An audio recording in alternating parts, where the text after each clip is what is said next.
वासुदेवाय।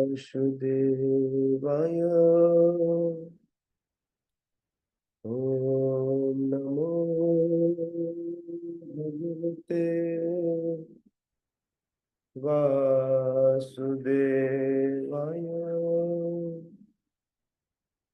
ओम नमो भगवते वासुदेवाय। नारायणं नमस्कृत्य नरं चैव नरोत्तमं देवीं सरस्वतीं व्यासं ततो जयमुदीरये।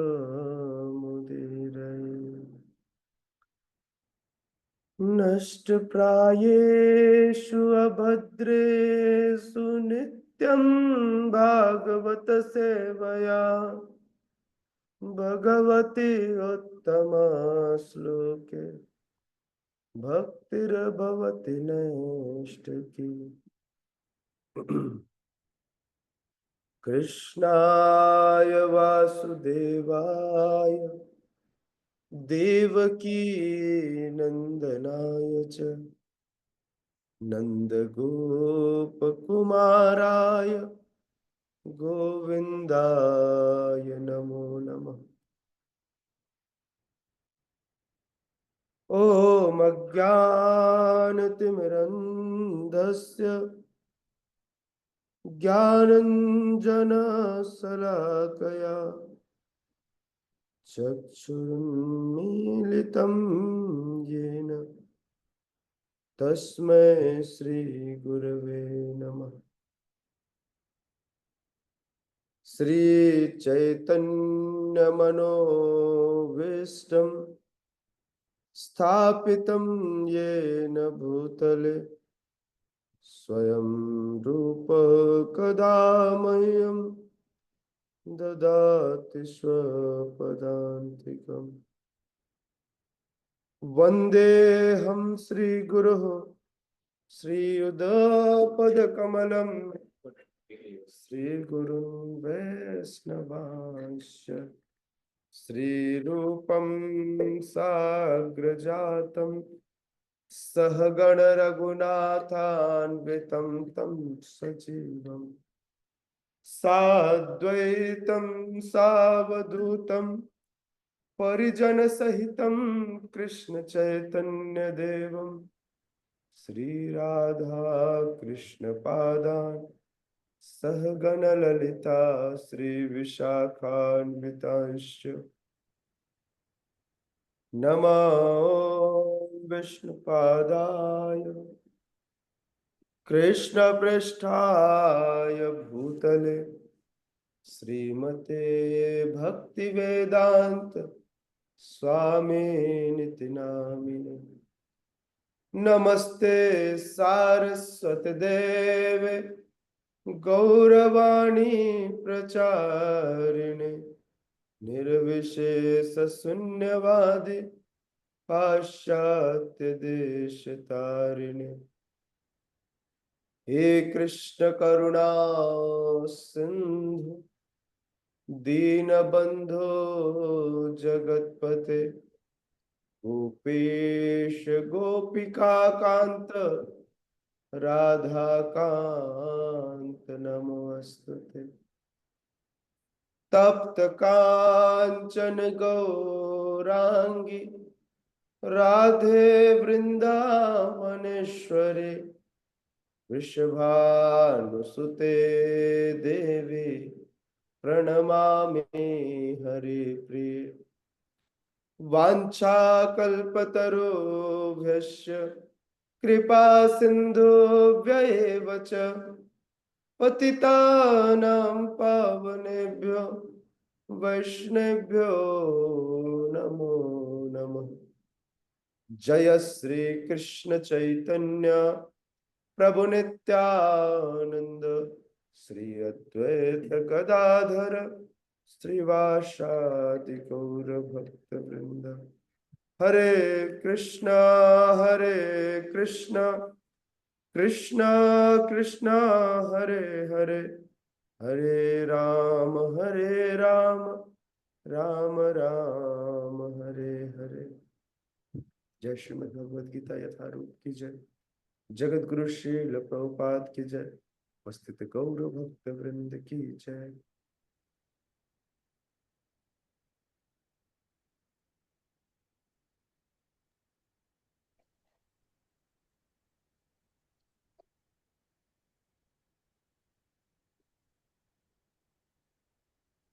हरे कृष्णा। हरे कृष्णा प्रभु जी, धन्यवाद प्रणाम। धन्यवाद। धन्यवाद। आप सभी का श्रीमद् भगवद गीता के सत्र में आप श्रवण कर रहे हैं भगवत वाणी भगवत गीता। संस्थापक आचार्य डिवाइन ग्रेस अभय चरणारविंद भक्तिवेदांत स्वामी श्रील प्रभुपाद की जय। आइए श्रवण करते हैं अध्याय 12 भक्ति योग।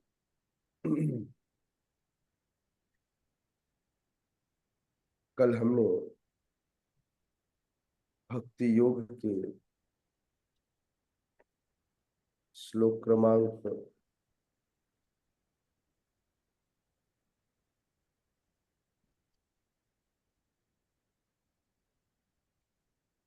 12 की चर्चा की थी, राइट? 11 की। जी प्रभु जी। 12 की चर्चा कर ली।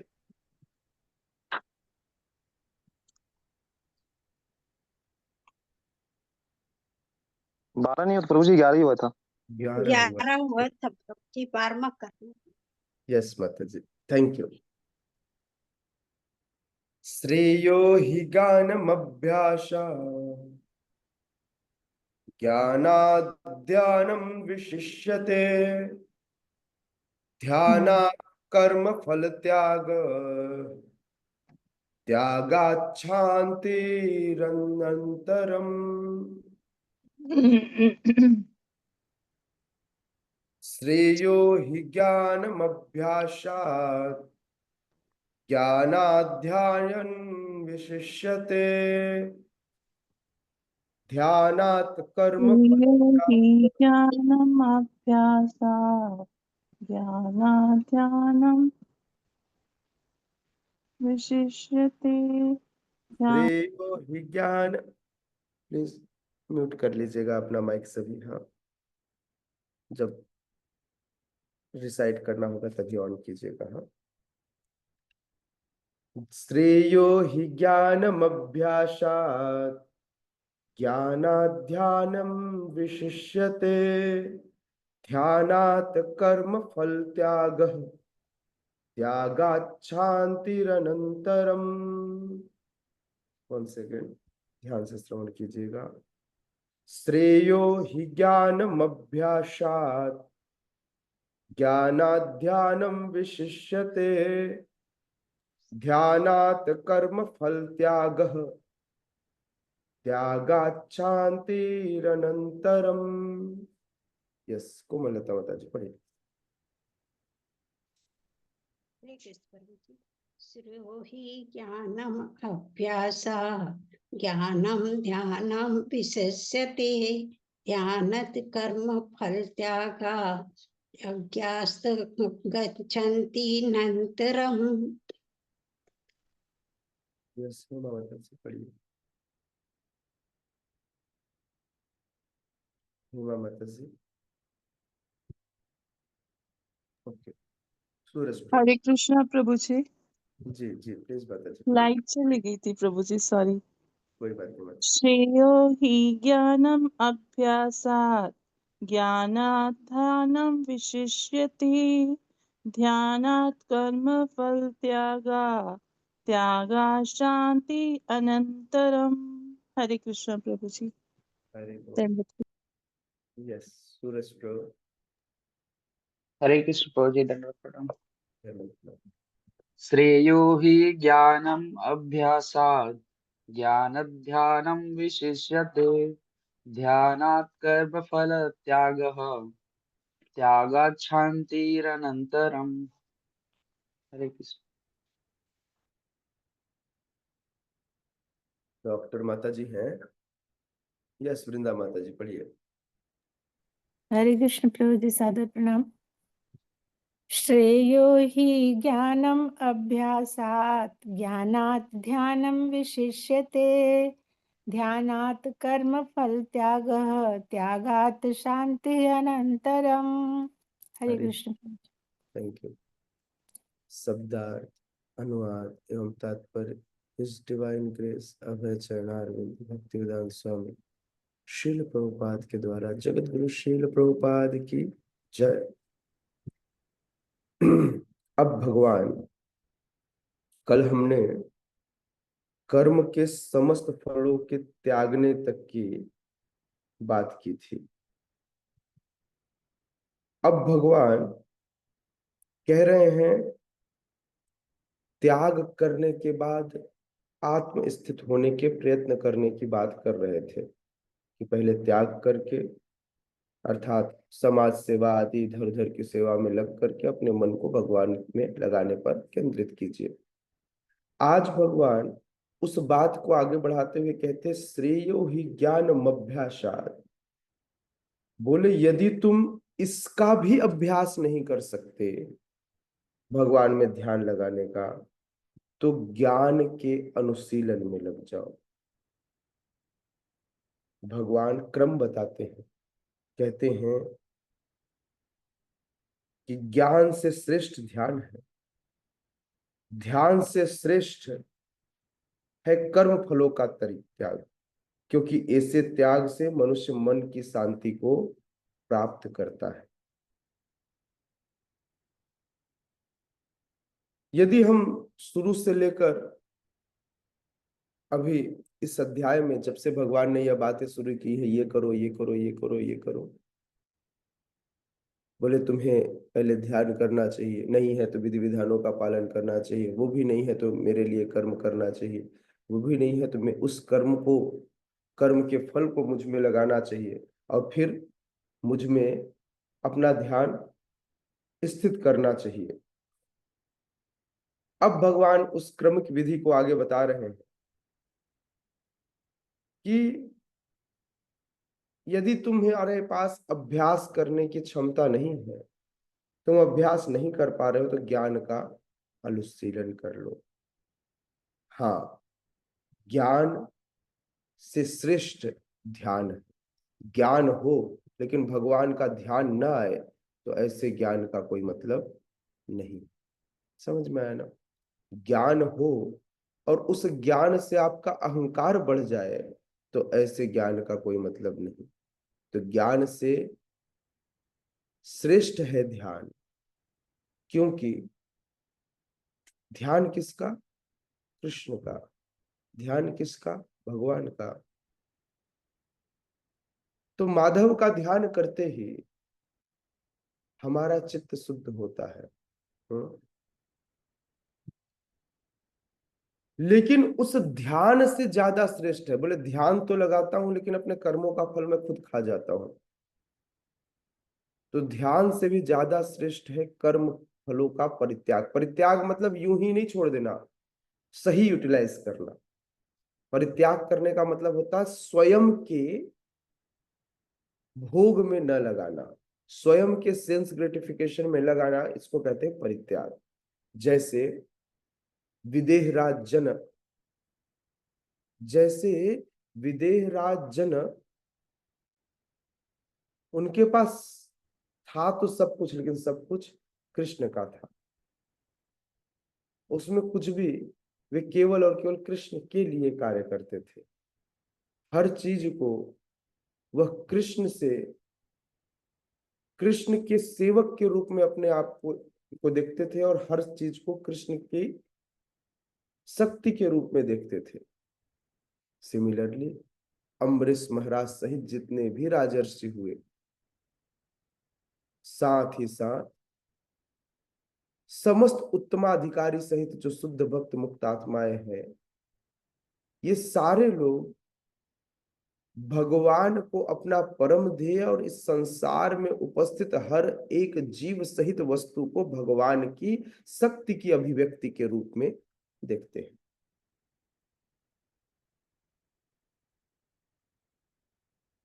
श्रील प्रभुपाद तात्पर्य में बताते हैं कि जिस प्रकार से व्यक्ति जब किसी को कुछ देता है ना, बड़ी मन में शांति प्राप्त होती है। मान लीजिए वृंदा प्रिया माता जी ने खूब सारा प्रसाद बनाया, 56 भोग, और वो 56 भोग लगने के बाद अपने कमरे में ले गई और बैठकर अकेले खाने लगी। आनंद आएगा माता जी?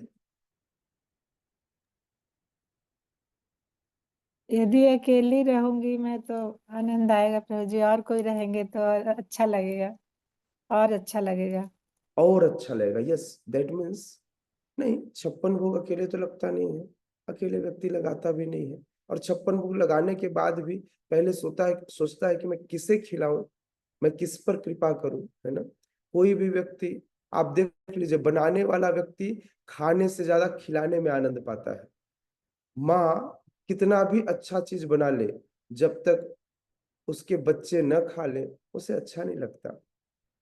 हो सकता है उसके लिए वो एक टुकड़ा बचे तो भी माँ को लगता हाँ मेरे बच्चे ने खाया, वो संतुष्ट तो मैं संतुष्ट। माँ अर्थात स्त्री, है ना। जो फीमेल है उनको मैं माँ कह रहा हूँ। माँ मतलब सिर्फ माँ नहीं, मेरे लिए तो सारे माँ हैं, और मुझे खाने का शौक भी है तो सारी माएँ खूब खिलाती है। तो मैं तो सिर्फ बता रहा था कि आप लोग को अगली बार आना है तो खूब सारा प्रसाद लाना है, भगवान को भोग लगाकर। हाँ, चलिए, मैं बता रहा था कि कोई भी जब प्रसाद बनाता है, अर्थात जो माँ की भूमिका निभाता है, वह प्रसाद को पहले सबको खिलाना चाहता है, और जब लोग उसे खाकर तृप्त होते हैं तो उनकी तृप्ति से ही बनाने वाले को तृप्ति मिल जाती है। बनाने वाला बहुत ज्यादा नहीं खाता, उसको मूल आनंद, रियल आनंद, जो वास्तविक आनंद की प्राप्ति है, वह सेवा कर कर मिलती है, खिला कर मिलती है। तो इसलिए कर्म फलों का, कर्म किया, क्या प्रसाद बनाया, भोग बनाया, कृष्ण को भोग लगाया, और वहां से प्रसाद बनकर जब वो बाहर आया तो उस भोग प्रसाद को, कर्म फलों के परित्याग से शांति मिलती है। अकेले खा लेते और सामने कोई भूखा रह जाता तो आपका मन अशांत होता। शांति कब मिली? जब उस कर्म फल को हमने परित्याग किया, लोगों को खिलाया। फिर भी भगवान का महाप्रसाद है, उसके लोभ तो रहेगा ही, क्योंकि वो सेंस ग्रेटिफिकेशन नहीं है। भगवान से जुड़ी हुई चीजें करने के लिए उसे सेंस ग्रेटिफिकेशन नहीं, उसे भगवान के प्रति समर्पण कहा जाता है। फिर भी प्रवृत्ति अनुरूप व्यक्ति जब दूसरों की सेवा करता है तो उसे एक विशेष आनंद की प्राप्ति होती है। श्रील प्रभुपाद कहते हैं कि यदि कोई व्यक्ति गुरु के निर्देशानुसार विधि विधानों का पालन नहीं कर पाता तो भी परमेश्वर के लिए कर्म करके वह पूर्णावस्था प्राप्त कर सकता है। कर्म कैसे किया जाए इसका वर्णन हम पिछले अध्याय के 55वें श्लोक में कर चुके हैं, है ना। और यहां पर भक्ति की दो विधा, एक विधा है जो विधि से पूर्ण है और दूसरी विधा है प्रेम से।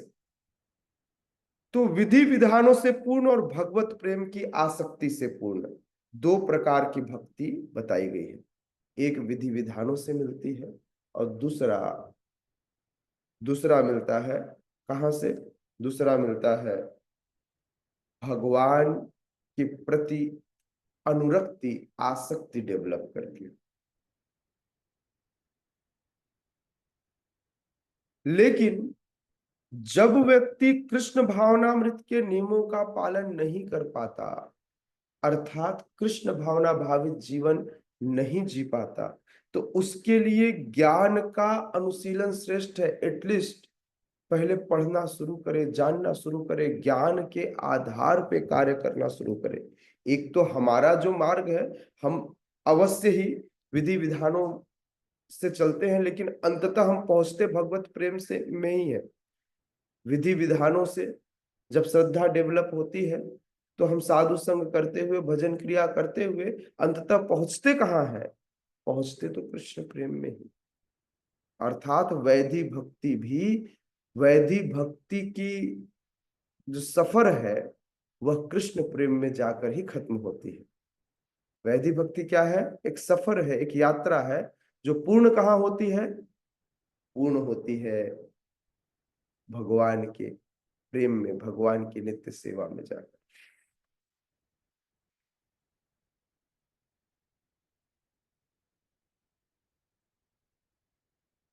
ज्ञान एक ऐसी विधि है जिस, देखिए मैंने कई बार देखा है कि लोग पढ़ने में खूब रुचि रखते हैं, उनके पास खूब सारे तर्क हैं, बस माला नहीं करते। ओके, इनिशियल स्टेज है ये, ज्ञान का अनुशीलन कीजिए। जिस दिन सही में उस ज्ञान का अनुशीलन करते हुए आप अपनी वस्तुतः स्थिति को समझ जाएंगे, वस्तुतः स्थिति को समझ जाएंगे, उस दिन आपका ज्ञान ग्रहण करना सफल हो जाएगा।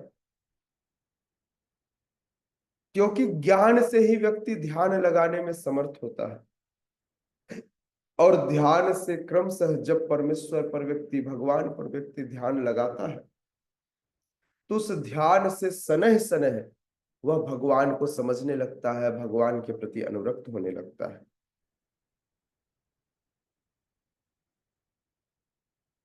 ऐसी भी विधियां हैं, कई बार ज्ञान का मिस इंटरप्रेट करके, अर्थात ज्ञान में जब माया का प्रवेश हो जाता है तो ज्ञान व्यक्ति को ऐसी स्थिति पर ले जाता है कि मनुष्य अपने आप को कर्ता मान बैठता है। अहंकार विमूढ़ आत्मा कर्ता अहमिति मन्यते।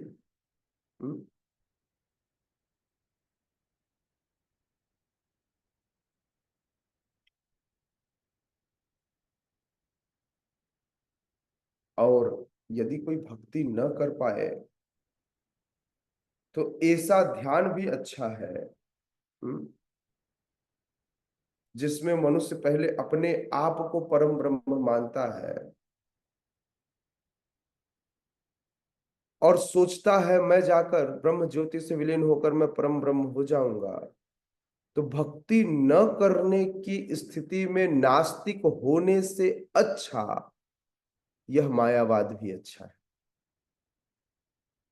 समझ में आ रहा है मैं क्या कह रहा हूं? नहीं समझ में आया?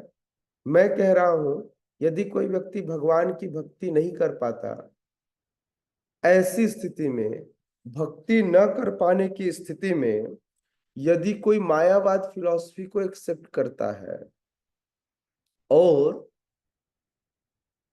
भगवान से तदाकार कर स्वयं को बोले मैं कल भगवान हो जाऊंगा, ऐसा लोग फील करते हैं और ब्रह्म ज्योति तक की उपासना करते हैं, निर्विशेष निराकार की उपासना करते हैं, तो नास्तिक भगवान को न मानने से अच्छा कम से कम भगवान के शरीर से निकलने वाले प्रकाश को तो मानता है, ब्रह्म ज्योति तक को तो कम से कम मान रहा है।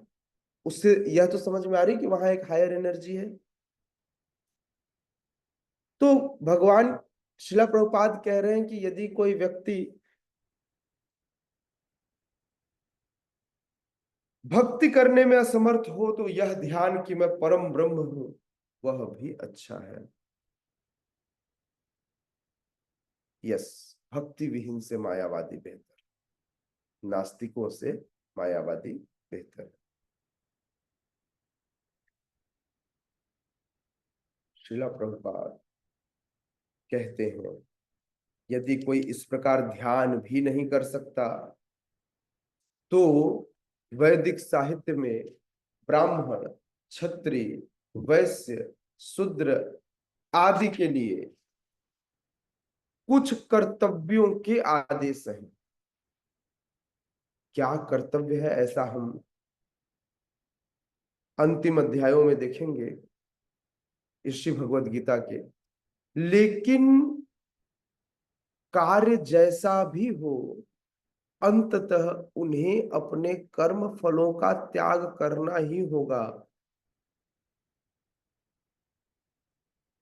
अर्थात कर्म फल का परित्याग का मतलब है कि उस आपके द्वारा किए गए कर्म के फल को किसी अच्छे कार्य में लगाना, एटलीस्ट, है ना। क्योंकि यदि आपने नहीं लगाया तो यही कर्म के फल आपको पुनः इस भवसागर में लेकर आएंगे। कर्म के फल इस जन्म मृत्यु के चक्र में फंसाने वाले हैं। इसलिए जो हमें फंसाने का प्रयास करे उसका परित्याग कर देना चाहिए। समझ में आ रहा नहीं माता जी? जो भी आपके बिजनेस में आपको फंसाने का प्रयास करे उसका परित्याग कर दीजिए। हो सकता है वो आपने कभी उन्हें अपना एजेंट, अपना एम्प्लॉय बनाया हो, अपना कलीग बनाया हो, लेकिन जब वो आपको फंसाने का प्रयास करें तो उसका परित्याग कर। जिस प्रकार से कर्म हम करते हैं, कर्म का जो फल आता है, लेकिन यदि ये फल मेरे लिए जन्म मृत्यु का कारण बन जाए तो मैं ऐसे फल का परित्याग कर दूंगा, किसी और को दे दूंगा। मैं क्यों भोगूं? लोग अपने कर्मों को दूसरों को देने के लिए भंडारा कराते हैं, तो विशेषकर गृहस्थों को भंडारे का प्रसाद नहीं पाना चाहिए। भंडारे का प्रसाद, है ना।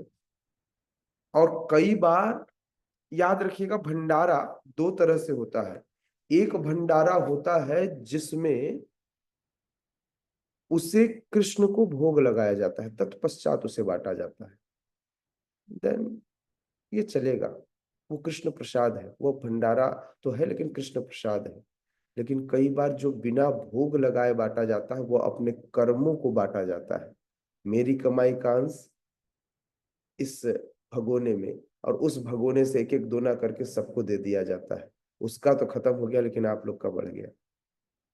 तो हमें नहीं पता कि भंडारे में कौन सा चीज भगवान को भोग लगा कर आया और कौन नहीं आया। कई हो सकता है नो ऑनियन नो गार्लिक हो, सात्विक तरीके से बना हो, किंतु यदि भगवान को भोग नहीं लगा तो गड़बड़ है। बोले प्रभु जी आप जो कह रहे हैं इसका कोई रेफरेंस है? यस, इसका रेफरेंस है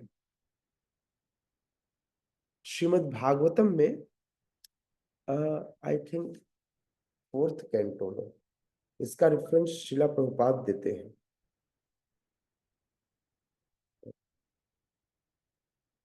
जस्ट मिनट, मुझे एग्जैक्टली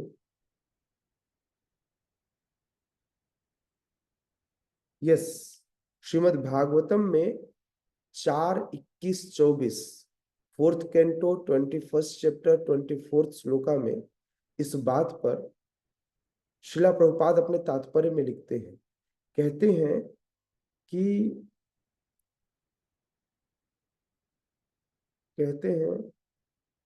यदि कोई व्यक्ति पापमय स्थान पर भोजन करता है तो वहां पर घटित पाप के कर्म फल का भागी हो जाता है। इसलिए वैदिक परंपरा है कि गृहस्थ ब्राह्मणों तथा वैष्णवों को उत्सव करते समय अपने घर भोजन के लिए आमंत्रित करते हैं, क्योंकि ब्राह्मण और वैष्णव उसे पाप कर्म से मुक्त करते हैं। किंतु कट्टर ब्राह्मणों या वैष्णवों को चाहिए कि वे सभी जगह का आमंत्रण स्वीकार न करें। हाँ, जिन भोजों में, ध्यान से सुनिएगा, जिन भोजों में प्रसाद वितरित होता है वहां जाने में कोई प्रतिबंध नहीं है।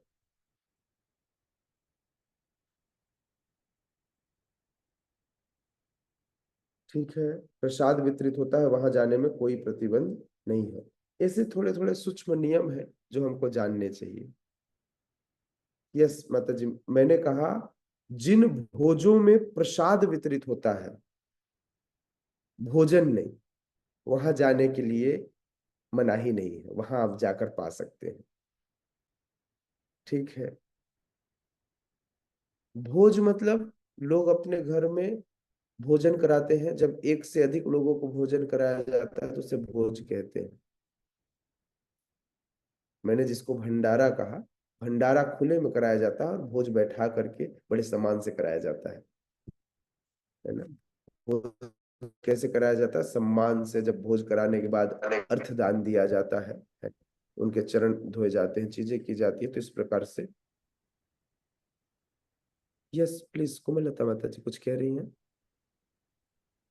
जी प्रभु जी, हरे कृष्ण प्रभु जी। अभी आपने बताया तो जैसे गणेश जी बिठाते तब वो भोजन कराते हैं, गणेश जी का प्रसाद मांगते, लेकिन जरूरी नहीं कि वो कृष्णा को अपने लगाए भोग, वो गणेश जी को ही लगाकर मान लेते कि भोग है। और जैसे हनुमान जयंती आती है या नवरात्रियों में होता है तो उसमें तो खैर मैं नहीं लेती, पर नहीं लेना चाहिए ना प्रभु जी? अ, मैं इसमें थोड़ा सा, मुझे हमेशा दुविधा रहती है। जी मेरे घर में मेरे घर में गणेश जी का स्थापना होता है गणेश चतुर्थी में। जी तो जब से मैं इस्कॉन में आया, तो एक बार क्या हुआ, हमारे रायपुर मंदिर में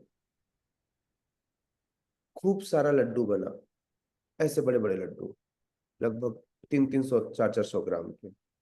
और जन्माष्टमी के बाद लड्डू बच गए, तो खराब होने से पहले ही मैंने वो लड्डू घर भिजवा दिए।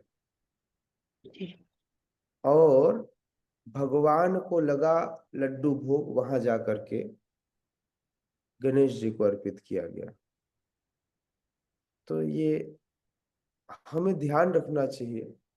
लेकिन हमें एक बार, मैं फिर एक बात और भी सोचता हूँ कि ये सारे देवी देवता ये वैष्णवास है। जिस प्रकार से हनुमान जी आपके द्वारा दी गई किसी चीज को नहीं खाते जब तक वे उसे राम जी को अर्पित न कर लेवे। जी जी समझ में आया? जी मतलब श्रीमती राधा रानी कोई भी चीज थोड़ी खुद से लेती है, वे कृष्ण को खिलाने के बाद स्वयं खाती हैं। उन्हें पता है कि पति धर्म क्या है, सॉरी पत्नी धर्म क्या है ना। तो इस प्रकार से वे हम सबको भी सिखाते हैं। तो सारे ये जो देवी देवता हैं जो वैष्णव है, वैष्णव कभी भी स्वयं नहीं खाता पहले बिना कृष्ण को भोग लगाए। मेरे घर में जब जब हम वैष्णव नियमों को नहीं जानते थे, तब भी तब भी हम जब गणेश जी को भोग लगाते तो उसके साथ हम तुलसी देते थे। मुझे लगता है वो इसीलिए देते थे, मुझे लगता है कि आप स्वयं अपने इष्ट को भोग लगावे और पावे। अब मैं इस तथ्य में बहुत क्लियर नहीं हूं, है ना, कि किसका कौन सा भाव है। अगर कोई इस भाव से उसको भोग लगाता है तो निश्चित रूप से जो देवतास हैं, जो डेमिगॉड्स हैं, वो उसे कृष्ण को भोग लगाकर ही पाते होंगे। तो पाया जा सकता है। लेकिन तथा कथित मंदिर दिवालियों में मैंने देखा है लोगों के भोग लगाने का तरीका और भोग बांटने का तरीका, तो ऐसे जगह से बचना चाहिए। कुछ तो बचना जी चाहिए। लेकिन फिर भी कई बार कुछ छोटे प्रसाद, नारियल, आ, कुछ मिश्री जैसे कुछ प्रसाद होते हैं, हमें कई बार देखना चाहिए कि देश काल और परिस्थिति क्या है। कुछ तो कॉमन सेंस भी होता है। एक व्यवहारिक ज्ञान बहुत जरूरी है व्यक्ति को जीवन के लिए। मैं हर बार कुछ कथा सुनाता हूँ, अभी भी एक स्टोरी सुनाता हूँ व्यवहारिक ज्ञान वाला। लेकिन उससे पहले मैं एसी बंद करता हूँ, नहीं तो गड़बड़ हो जाएगा। एक मिनट, हाँ।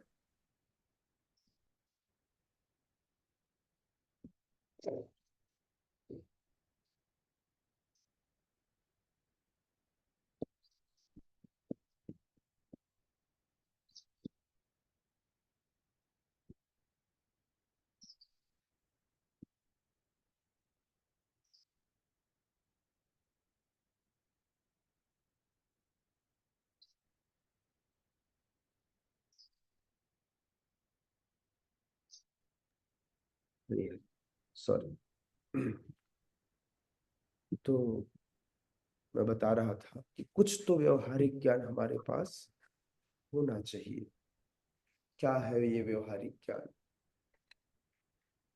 एक गुरुजी थे और एक गुरुजी का चेला था। गुरुजी और चेला घोड़े में जा रहे थे किसी एक स्थान से दूसरे स्थान।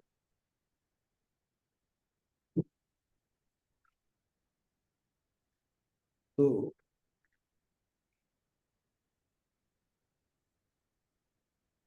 रास्ते में कुछ सामान लेकर स्थानांतरित हो रहे थे, कुछ सामान लेकर जा रहे थे। रास्ते में कुछ गिर गया सामान। गुरुजी को अचानक जब रुके तो जरूरत पड़ी, तो गुरुजी ने बोला ये फला वस्तु कहाँ है? बोले वो तो गिर गया। तो बोले उठाया क्यों नहीं? बोले आपने बोला ही नहीं। तो बोले देखो, जब भी कोई चीज गिरे तो उठा लेना। ठीक है। बोले अब आपने कह दिया गुरुजी, जैसा आपने बोला है आपके आदेश का पालन होगा। फिर घोड़े पर बैठे आगे गए तो घोड़े ने पोट्टी कर दी। तुरंत शिष्य उतरा, पोट्टी गिरा, जैसे पोट्टी नीचे वैसे उठा लिया। बोले छी छी छी, ये क्या किया? इससे तुम, ये ठीक नहीं है, ये क्यों उठाया? बोले गुरुजी आपने ही कहा कुछ गिरे तो उठा लेना, मैंने उठा लिया। बोले नहीं ये नहीं उठाना है। बोले समझ में नहीं आता गुरुजी आप क्या चाहते हो, कभी कहते हो उठाओ, कभी कहते हो नहीं उठाओ, मुझे लिख कर दीजिए कि क्या उठाना है और क्या नहीं उठाना है। तो उन्होंने चेक लिस्ट बनाई, जो जो सामान लेके जा रहे थे चेक लिस्ट बनाई, और चेक लिस्ट में सारा सामान जो लेकर जा रहे थे उसका नाम। बोले हाँ अब ठीक है, अब मैं चेक कर लूंगा, अगली बार कुछ गिरेगा तो। थोड़ा आगे गए, एक गड्ढा आया, घोड़ा तेजी से उछला और गुरुजी घोड़े से गिर गए। शिष्य ने चेक लिस्ट में चेक किया गुरुजी का नाम है कि नहीं, तो देखा गुरुजी का नाम नहीं था, तो उसने गुरुजी को नहीं उठाया और चला गया। वो जब अपने गंतव्य पर पहुंचा तो वहां लोगों ने पूछा कि गुरुजी कहाँ है? बोले गुरुजी तो रास्ते में गिर गए। बोले उठाया क्यों नहीं? बोले ये देखो गुरुजी ने लिस्ट दी थी, इस लिस्ट में गुरुजी का नाम नहीं है। गुरुजी ने कहा था जितना मैं बोल रहा हूँ इतना ही उठाना, गुरुजी का नाम चेक लिस्ट में नहीं। तो डू यू थिंक, क्या आप सोचते हैं कि इतना कॉमन सेंस हमारे पास नहीं होना चाहिए? हमारे पास ये पता होना चाहिए, तो कुछ कॉमन सेंस हम स्वयं से प्रयोग करें कि हमें कहाँ खाना है और कहाँ नहीं खाना है, कौन किस प्रवृत्ति का है, ये आपको स्वयं सोचना होगा। इसके लिए मैं यूनिवर्सल लॉ नहीं दे सकता। हाँ, इसलिए मैंने कुछ चीजें रिलेट कर कर बताई, इससे आप डिसीजन लीजिए कि आपको क्या करना और क्या नहीं करना। ठीक है? जी प्रभु जी, हरे कृष्ण। थैंक यू माता जी।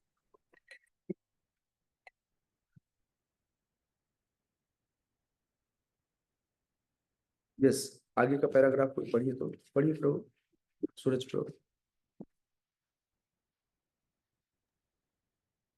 हरे कृष्ण। संक्षेपतः सर्वोच्च लक्ष्य भगवान तक पहुंचने की दो विधियां हैं। एक विधि है क्रमिक विकास की और दूसरी प्रत्यक्ष विधि है। कृष्ण भावनामृत में भक्ति प्रत्यक्ष विधि है। अन्य विधि में कर्मों के फल का त्याग करना होता है, तभी मनुष्य ज्ञान की अवस्था को प्राप्त होता है। उसके बाद ध्यान की अवस्था तथा फिर परमात्मा के बोध की अवस्था और अंत में भगवान की अवस्था आ जाती है। मनुष्य चाहे तो एक एक पग करके आगे बढ़ने की विधि अपना सकता है या प्रत्यक्ष विधि ग्रहण कर सकता है, लेकिन प्रत्यक्ष विधि हर एक के लिए संभव नहीं है। अतः अप्रत्यक्ष विधि भी अच्छी है, लेकिन यहाँ यह समझ लेना होगा कि अर्जुन के लिए अप्रत्यक्ष विधि नहीं सुझाई गई, क्योंकि वह पहले से परमेश्वर के प्रति प्रेमा भक्ति की अवस्था को प्राप्त था। यह तो उन लोगों के लिए है जो इस अवस्था को प्राप्त नहीं है। उनके लिए तो त्याग, ध्यान, ज्ञान, ध्यान तथा परमात्मा एवं ब्रह्म की अनुभूति की क्रमिक विधि ही पालनीय है। लेकिन जहाँ तक भगवत गीता का संबंध है, उसमें तो प्रत्यक्ष विधि पर ही बल है। प्रत्येक व्यक्ति को प्रत्यक्ष विधि ग्रहण करने तथा भगवान श्री कृष्ण की शरण में जाने की सलाह दी जाती है। हरे कृष्ण। समझ रहे हैं? यहाँ दो विधियों का वर्णन है। पहला प्रत्यक्ष, जो शॉर्टकट है, सीधे भगवान से जुड़ जाइए और भगवान की सेवा में लग जाइए, जो काम आप लोग कर रहे हैं। दूसरी विधि है अप्रत्यक्ष विधि। जिस अप्रत्यक्ष विधि में व्यक्ति पहले कर्मों का परित्याग करेगा, ज्ञान का अनुशीलन करेगा, बाद में ध्यान की अवस्था में जाएगा, फिर परमात्मा की बोध की अवस्था, और अंत में फिर जाकर मर्ज होगा, ये होगा वो होगा, फिर श्री भगवान से मिलेंगे, श्री भगवान की अवस्था प्राप्त होगी, है ना। कौन सी मुक्ति मिलेगी वो उसके ऊपर डिपेंड करता है। तो मनुष्य, आपके पास दोनों ऑप्शन है, इधर से जाइए या इधर से जाइए, कोई इश्यू नहीं। आप ऐसा समझिए कि आपको एक स्थान से दूसरे स्थान में जाना है। आप एक एक पग चलकर जाएंगे, बाई कार जाएंगे, बाई ट्रेन जाएंगे, या बाई फ्लाइट जाएंगे। एक में समय ज्यादा लगेगा, एक में समय कम लगेगा। क्या बचाना है, कैसे करना है ना, और किस में आनंद है, ये आप सोच सकते हैं। ये एक व्यवहारिक पक्ष है। विधि दोनों ही अच्छी है, किसी की बुराई नहीं है, लेकिन हम कलयुगी लोगों के लिए न तो वहां भगवान ने अर्जुन को कहा कि तुम अप्रत्यक्ष विधि का पालन करो, न पूरी भगवत गीता में हमारे लिए प्रभुपाद कहीं पर कह रहे हैं तुम अप्रत्यक्ष विधि करो। हमें प्रत्यक्ष विधि अर्थात कृष्ण भावनामृत के अनुशीलन में लग जाना चाहिए, और इस प्रकार से त्याग, ज्ञान, ध्यान, परमात्मा और ब्रह्म की अनुभूति का ये जो क्रम है, ये क्रम हमारे लिए केवल एक होता है, वो है कृष्ण भावनामृत कर्म। हमें इतना सब कुछ नहीं करना होता कि त्याग भी करना होता। जैसे मान लीजिए आज सीता माता जी को डोसा बहुत पसंद हो, तो बोले क्या कृष्ण भावनामृत में आकर डोसा खा सकते हैं? बोले हमने तो प्रसाद में खाली इलायची दाना और नारियल सुना है। तो श्रीला प्रभुपाद कहते हैं नहीं, आप डोसा भोग लगाइए और खाइए। तो फल का परित्याग करने की आवश्यकता, मतलब यहाँ पर त्याग की कोई आवश्यकता नहीं पड़ती, यहाँ पर कृष्ण के लिए कर्म की आवश्यकता पड़ती है, त्याग की बहुत टेंशन नहीं रह जाती है। तो इस प्रकार से हर व्यक्ति को यह सलाह दी जाती है कि वह भगवान की शरण ग्रहण करे। ओके, नाउ श्लोक क्रमांक 13 और 14, 12 मिनट है। क्वेश्चन है तो क्वेश्चन ले लेते हैं, नहीं है तो आगे बढ़ते हैं। क्वेश्चन है, यस नेहा माता जी। हरे कृष्ण प्रभु जी। जी मेरा ये क्वेश्चन है प्रभु जी कि भंडारा वाली बात को लेके, जैसे हम अपने घर पे भोग लगाते हैं, है ना, हाँ और आपने बोला कि बाहर हम जो खिलाते हैं, जैसे यहाँ पे क्या होता है, हमारे यहाँ बचपन से ये करते आए, मतलब मैं बचपन से देख रही हूँ। कोई भी जैसे जैसे नवरात्रि का अवसर है प्रभु जी, रामनवमी है, तो वो जुलूस जो निकलता है ना, उसमें जितने भी जैसे गरीब लोग आते हैं, कोई भी आते हैं, तो उन्हें पानी पिलाने का भी एक वो रहता है, मतलब वो करते ही हैं, बचपन से पानी पिलाते हैं, उन्हें कुछ कुछ चीजें खिला देते हैं, ऐसा रहता है। तो प्रभु जी ये जो चीजें करते हैं, इसमें भी मतलब नहीं लेना चाहिए क्या? हालांकि हम उत्सव के नाम पे जैसे करते हैं, हम भंडारा का कोई भी हमने आज तक ऐसा नहीं किया, और मेरे घर में भी इस चीज को लेके विपक्ष में रहते हैं कि आप प्रसाद के को प्रसाद के नाम पे ग्रहण करिए, न कि प्रसाद को आप जैसे कि किसी प्रॉपर भंडारे के नाम पे ग्रहण करिए। अब जैसे यहाँ देवी मैया का लगता है प्रभु जी नवरात्रि में, और हमारे यहाँ ना हमारी जो कुल देवी है वो माता रानी है। तो प्रभु जी ऐसी स्थिति में करना चाहिए या नहीं करना चाहिए? मतलब ये सवाल बहुत ज्यादा आता है मन में। मतलब भंडारा करना चाहिए, भंडारा पाना नहीं चाहिए। भंडारा करके तो आप बांट रहे हो। आई मीन हाँ, वही पाने वाली बात, मतलब ग्रहण करना चाहिए कि नहीं, वही जानना चाह रही थी मैं। देखिए, आपकी कुल देवी है, कुल देवी मैंने कहा ना, जो माया है, कृष्ण सूर्य सम माया अंधकार, जहां कृष्ण तहां नहीं माया अधिकार, ये एक अलग तथ्य है। लेकिन यही माया, यही महामाया वैष्णवी कही जाती, ये परम वैष्णवी है। ये भगवान की परम सेविका, मूल शक्तियों में से भगवान की बहिरंगा शक्ति है, भगवान की शक्ति है ना। तो इनसे तो ये एक्सपेक्टेशन नहीं होता ना कि ये भगवान को भोग लगाए बिना खाए होंगे। लेकिन वही मैंने कहा, आपकी चेतना, ये आपका सोचना है कि सामने वाला व्यक्ति का चेतना क्या था, वह कैसे भोग लगाया है। कई बार कुछ भोगों को देवी मैया अस्वीकार करती हैं। आपको क्या लगता है कि सारे भोग देवी मैया खाती हैं? नहीं खाती। तो ये डिपेंड करता है आपकी चेतना पर। जी प्रभु जी, और एहसास तो होता है प्रभु जी, जैसे पहले प्रसाद के नाम पे ना कुछ ही चीजें लगती थी। आजकल तो पोहा, समोसा और पता नहीं क्या क्या नहीं, सब सारी लगे, कोई इशू नहीं। डिपेंड करता है कि भोग लगाया तो भोग देव भाव क्या है। में लगाया, भोग लग कर आया है अथवा नहीं। हाँ हाँ हाँ मतलब फर्क है कि वो प्रसाद है या नहीं, वह हाँ भोग हाँ है या हाँ नहीं। कहीं अभी तक भोजन ही तो नहीं है। हाँ। मैं एक्चुअली रिकॉर्ड करके रख रही हूँ प्रभु जी आपकी बात को, क्योंकि मुझे घर में बताना जरूरी है।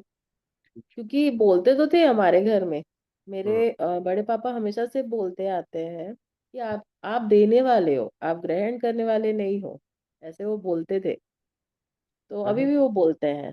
कर्म लेना लेकिन होगा। अगर आप हाँ ऐसा करेंगे तो कर्म आपको लेना होगा। अगर आप, हाँ कोई भी खाता है तो इसीलिए खिलाना चाहिए, है ना, हाँ वैष्णव ब्राह्मणों को खिलाना चाहिए अगर वो खाएं। लेकिन अब अच्छा, मान लीजिए हमने भोग लगाकर वैष्णव ब्राह्मणों को खिलाया, तो कर्म नहीं कटते क्या? तो भी कर्म कटते हैं, बस वैष्णव ब्राह्मणों को बहुत नुकसान नहीं होता, हम्म। है ना। तो जी इसलिए प्रभु जी। ध्यान रखना चाहिए। ठीक है। यस, कोमलता माता जी। प्रभु जी मेरा इसको रिलेटेड तो नहीं है। मैं ये पूछ रही थी कि युधिष्ठिर लोग जब 13 साल के वनवास को जाते हैं, 1 साल 12 साल वो और 1 साल अज्ञातवास, तो 12वें में आखिरी में द्रौपदी कहती है, माता द्रौपदी, कि मुझे बहुत तेज प्यास लगी है, तो पानी के लिए आते तो एक वृक्ष कहता है कि मेरे क्वेश्चन का आंसर दीजिए तभी इस सरोवर से पानी लिया जाएगा। आखिरी में युधिष्ठिर देते, तो वो पूछते हैं कि आप कौन है, आप यक्ष तो नहीं है, तो धर्मराज है। तो धर्मराज का जन्म तो विदुर, उनको जो श्राप मिला था वो विदुर रूप में आए थे, तो धर्मराज कैसे आ गए थे प्रभु जी? भगवान और भगवान की शक्तियां अचिंत होती है ना। धर्मराज के अंश, धर्मराज स्वयं विदुर हैं, और धर्मराज के अंश मतलब पुत्र जो है, उन्होंने माता कुंती को अपना अंश प्रदान किया। जैसे सूर्य देव ने अपना, सूर्य देव के अंश के रूप में कर्ण है, जैसे इंद्रदेव के अंश के रूप में अर्जुन है, उसी प्रकार से धर्मराज के अंश भी धर्मराज कहे जाते हैं। तो इसलिए युधिष्ठिर धर्मराज भी कहे जाते हैं, क्योंकि वे धर्मराज के अंश हैं। पर उन्होंने तो कहा कि हमें आप अपना परिचय दीजिए, यक्ष, यानी जो उन्होंने बताया मैं यक्ष, तो उन्होंने फिर अपना रूप धर्मराज का यक्ष ने बना के युधिष्ठिर को पर वो दिया अपना, यानी दर्शन दिए। तो वो धर्मराज डबल आ सकते, जो विदुर भी बने और उसके बाद उधर भी धर्मराज बनकर आ गए। सकते हैं, आ सकते हैं, भगवान की शक्तियां हैं, तभी तो वे धर्मराज है। भगवान, हम जैसे, हम बद्ध आत्मा है। डू यू थिंक कि जो धर्मराज है, जो यमराज है, ये बद्ध आत्मा है? ये 12 जी महाजनों में से एक है, ये मुक्त आत्मा है। तो जी हर व्यक्ति के पास अपनी एक सिद्धि होती है। मुझे एग्जैक्टली मैं ये नहीं पता कि मैं कैसे बताऊं कि ये कितना शक्ति है उनके पास।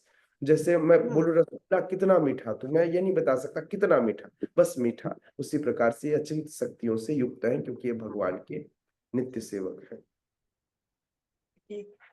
और प्रभु जी जब कृष्ण जी के यहाँ अभिमन्यु रहते हैं, तो वो कहते हैं कि यानी वो हम देखना चाहते कि तुम कितना युद्ध के लिए तैयार हो, तो कृतवर्मा से लड़ो। तो कृतवर्मा को हमने देखा कि वो तो दुर्योधन के साइड रहते हैं, आखिरी तक वो जीवित रहे हैं।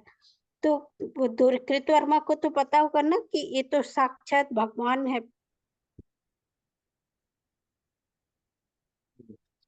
हर व्यक्ति को ये चेतना के अनुरूप भगवान, जिसकी रही भावना जैसी, प्रभु मूरत देखी तिन तैसी।